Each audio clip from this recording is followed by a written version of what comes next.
Hi, hello again, and welcome to Go Ask Now YouTube channel. And today we will do class 2 of chapter 1 of class 10th mathematics. That's real number. Okay, so we are going to do today real number part 2.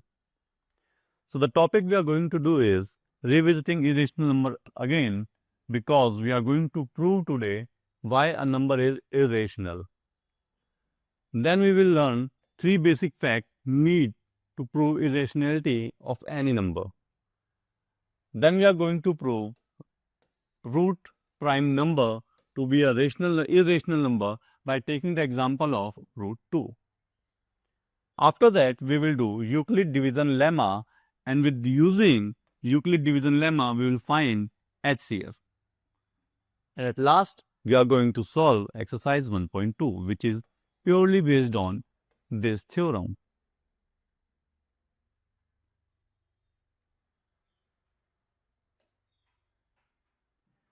So we have studied yesterday that an irrational number is a number that we cannot write in the form of p by q. So basic structure is root p, or it can be 1.0200300007 means a number that doesn't terminate and neither the digit reoccurs again and again. Also, pi is also known as irrational number. Okay. So we are going to study some basic rules, some basic points that are used in proving irrational number and irrational number. First one is prime number divisibility property. If p is prime and p divides a square, then p divides a. Okay. First of all, we are going to look at an equation that if 2 into 3 is equal to 6, okay, we say that product of 2 and 3 is 6. But I can also conclude from this that 2 divides 6 and 3 divides 6. If 2 into 3 is 6, then we can also say that 2 divides 6 and 3 divides 6. Therefore, if somewhere is written a into b is equal to p, then we can say a divides p and b divides q. I think it is clear. So first line states that if p is prime number and p divides a square, then p divides a. Suppose 2 divides 6 square, then I can also say that 2 divides 6. So this is the first property. If p divides a square, then p also divides a. Okay. Next point is any integer can be written and kc. Now what is this?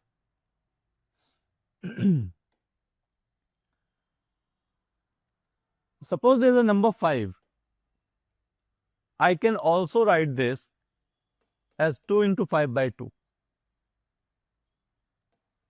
3 into 5 by 3. This is also a rational number. This is also a rational number. This is also a rational number. Okay, it is clear. Then we can say that any number n can be written as in the form of kc.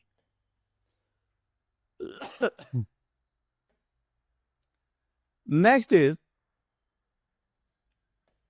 and this is exactly what we have studied yesterday, that rational number p by q, in a rational number p by q, p and q are co-prime, means their HCF is 1. They are in lowest form.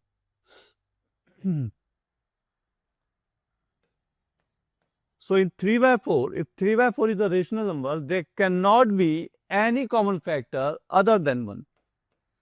So these are the 3 basic points that you need to know, that we are going to prove root 2 is an irrational number, or root 3 is an irrational number, or any root prime is an irrational number.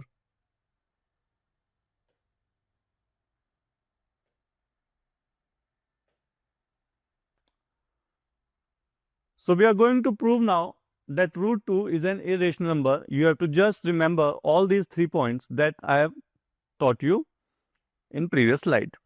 Okay. So the logic we are going to use is logic of contradiction. Means I'm going to assume something, and after that, at last, we will see that we are contradicting our own logic. Okay. So first of all, let us assume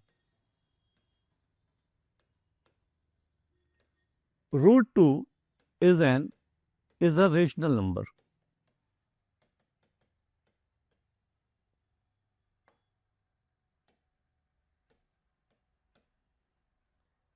If root 2 is a rational number, then we can write root 2 is equal to p by q.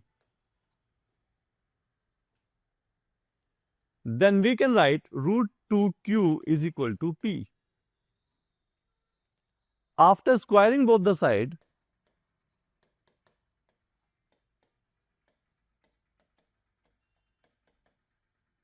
we will get 2q square is equal to p square.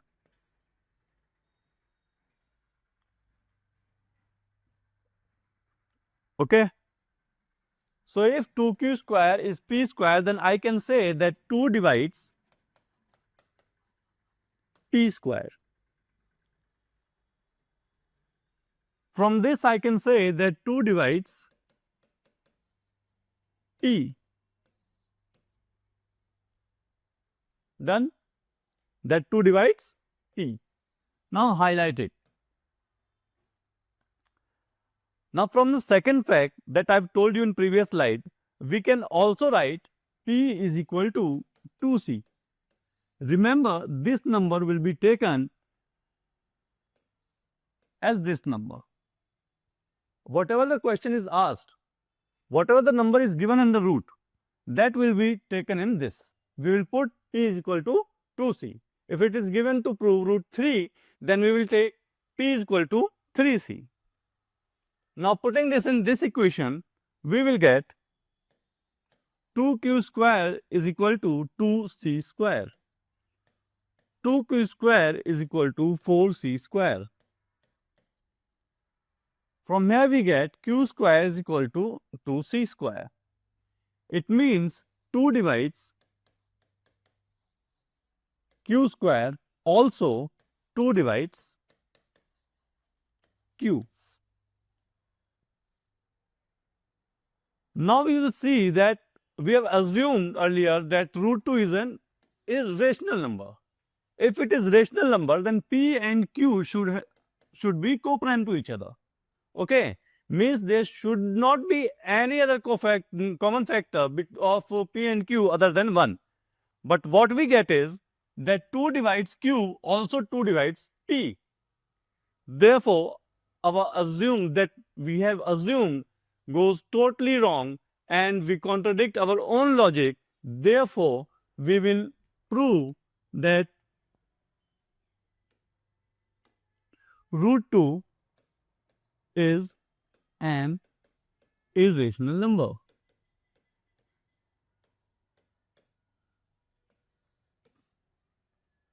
Now you have to remember the steps.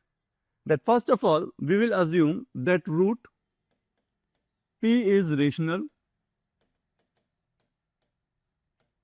Take it root n. Okay, root n is rational, where n will be always a prime number. After that,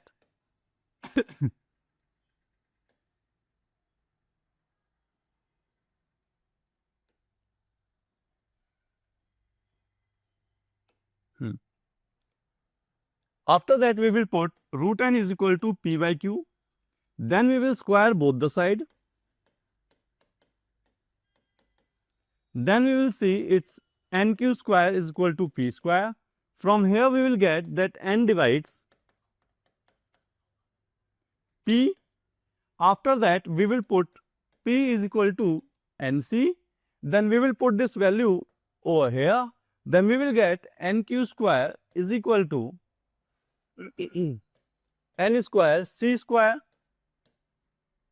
Then we will get q square is equal to nc square, and we see from here that n divides q also. Okay. So this is the basic structure that you are going to use while proving that root p is a prime irrational number.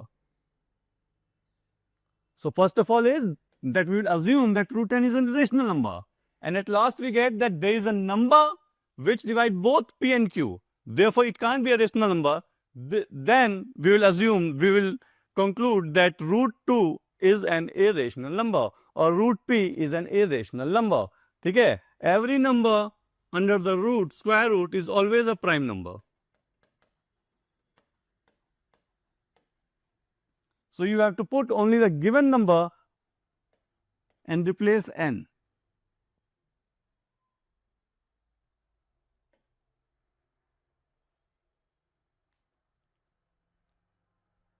So let's see it step by step over here.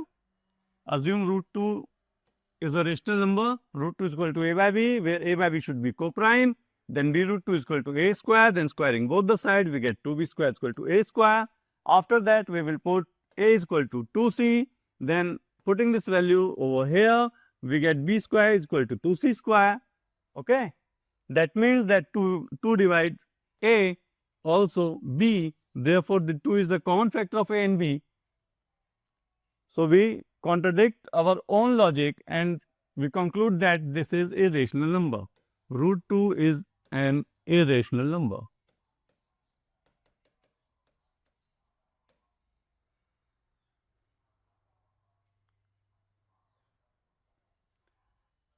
The rule we used here to prove it irrational number is known as law of contradiction, where we contradict our own logic, what we have assumed in starting of the questions.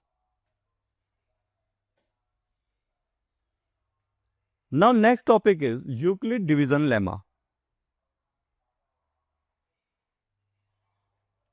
So what does Euclid division lemma states? Euclid division lemma states that for any two given number a and b, there exists a set of two numbers p and q, or we can say q and r, okay, such that relationship between a and b, q, r is equal to a is equal to b q plus r. Again, for any two positive integer a and b, there exist integer q and r such that a is equal to b q plus r. And one very important thing is that r is either equal to 0 or greater than 0, but it is always less than b.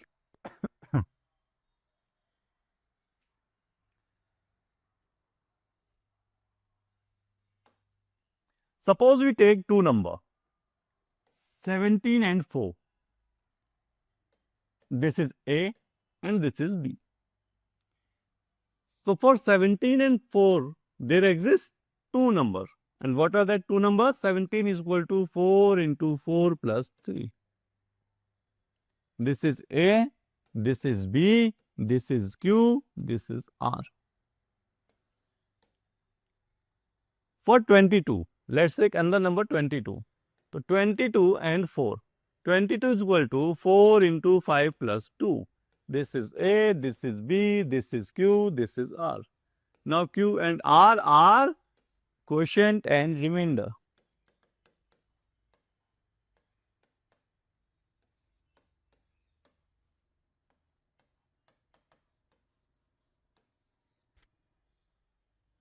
And remainder is always less than divisor.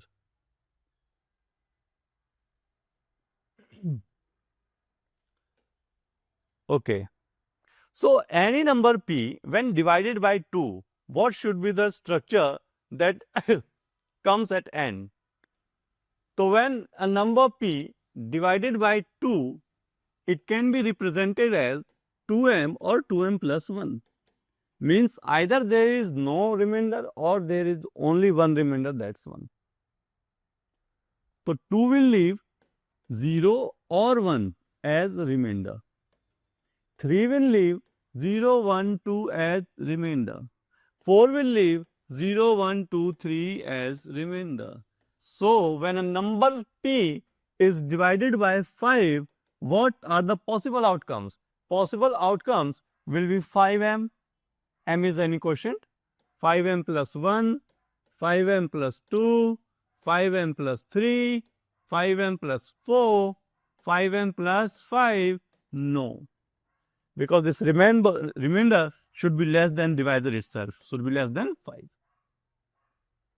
Okay?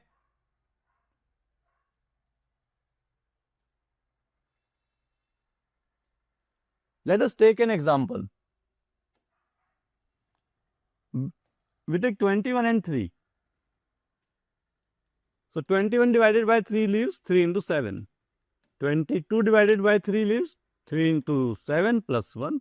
23, 3 into 7 plus 2. 24, 3 into 8 again. Then 25, 3 into 8 plus 1. 26, 3 into 8 plus 2. 27, 3 into 9. What we see here is that remainder are 0, 1, 2, 0, 1, 2, 0, 1, 2. Therefore, the remainder which we will always get when a number is divided by 3 is either 0, either 1 or either 2. No other structure we can get when a number is divided by 3 other than 3m, 3m plus 1 and 3m plus 2.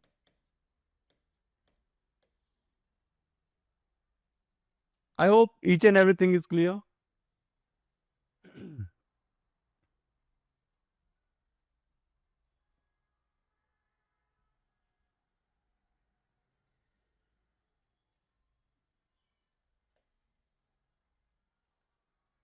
Now, Euclid algorithm to find out HCF. What's that? So, we will use the relation A is equal to BQ plus R, and we will use this repeatedly till we get remainder 0. For example, for 16 and 14, 16 is equal to 14 into 1 plus 2. Then we will bring it here. 14 is equal to this here 2 into 7 plus 0. And when it comes 0, then this number is HCF of 16 and 14.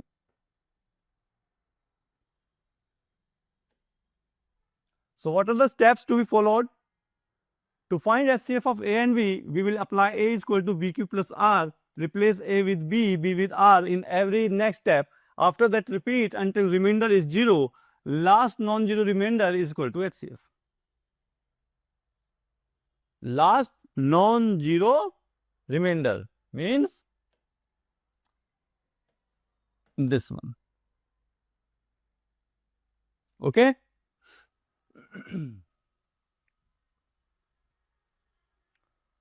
Let's take an example of 455 and 42. 445 and 42. 445 is equal to 42 into 10 plus 35.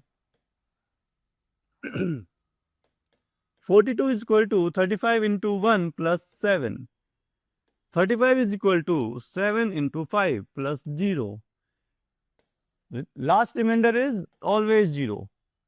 The non-zero remainder is 7 and 7 is required HCF.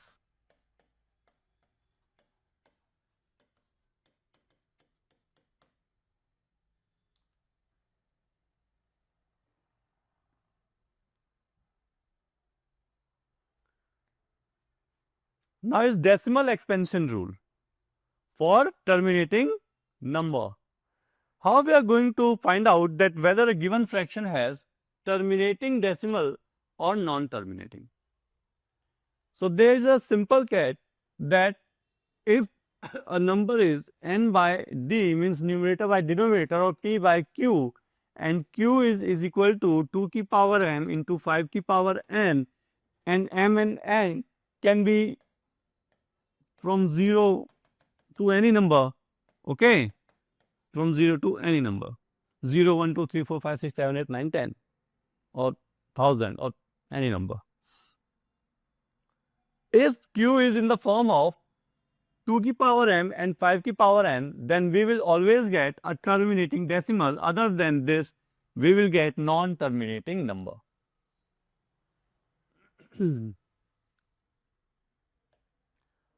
For example, let's take some easy example for this. 1 upon 10.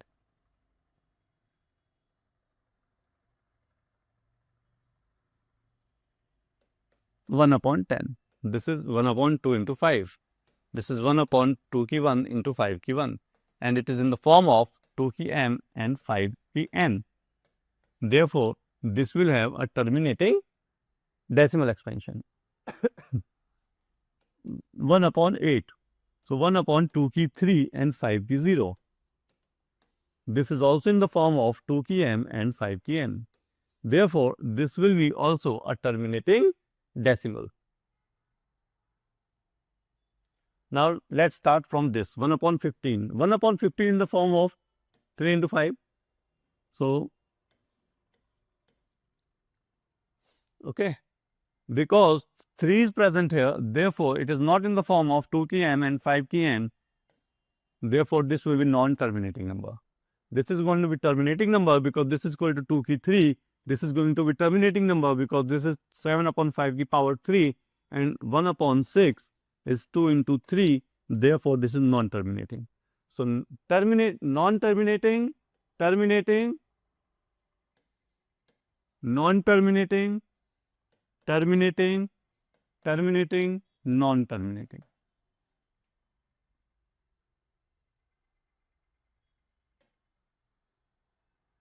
Exercise. Prove that root 5 is irrational number. Just put 5 in place of n at the slide where I have taught that prove that root n is an irrational number. Prove that 3 plus 2 root 5 is irrational number. Okay. This is a kind of question I have not taught you till now. So, for 3 plus root 5 is an irrational number, we will assume that 3 plus root 5 is rational number. So, 3 plus root 5 should be equal to p by q, where p and q are coprime number. Then root 5 is equal to p by q minus 3. But we know that root 5 is an irrational number. Therefore, we conclude that p by q is irrational. Means 3 plus root 5 is irrational number. Okay.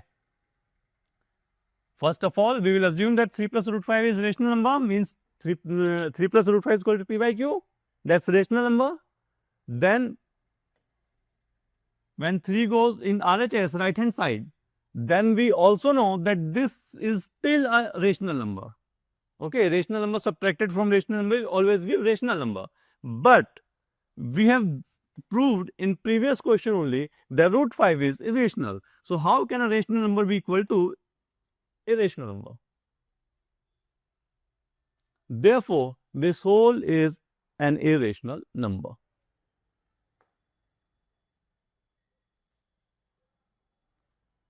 Similarly, we are going to prove for this 1 by root 2. 1 by root 2, let it be a rational number which gives p by q as a rational number. Then q by p is equal to root 2, but we have already proved that root 2 is an irrational number. Therefore, this whole is an irrational number. Okay. For 7 root 5, let it be equal to p by q, which is a rational number, but root 5 is equal to p by q upon 7.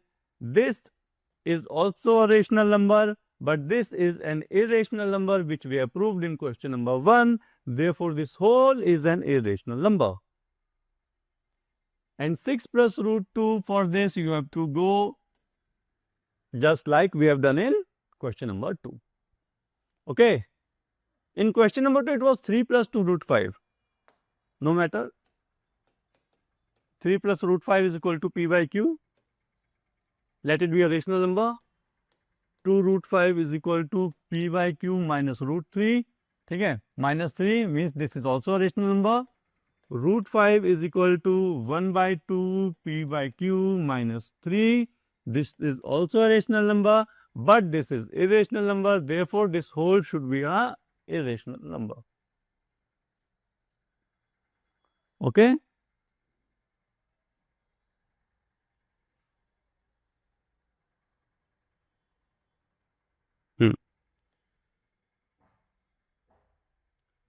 So these were the topics that we studied in this class. We are going to study in next class the next chapter, chapter number 2. So that's all for today. We have completed our chapter number 1. We have done all the topics of NCERT. If you have any question or want to learn with a tutor live, just contact Go Ask Now Academy for one-on-one tutoring support. Thank you and have a nice day.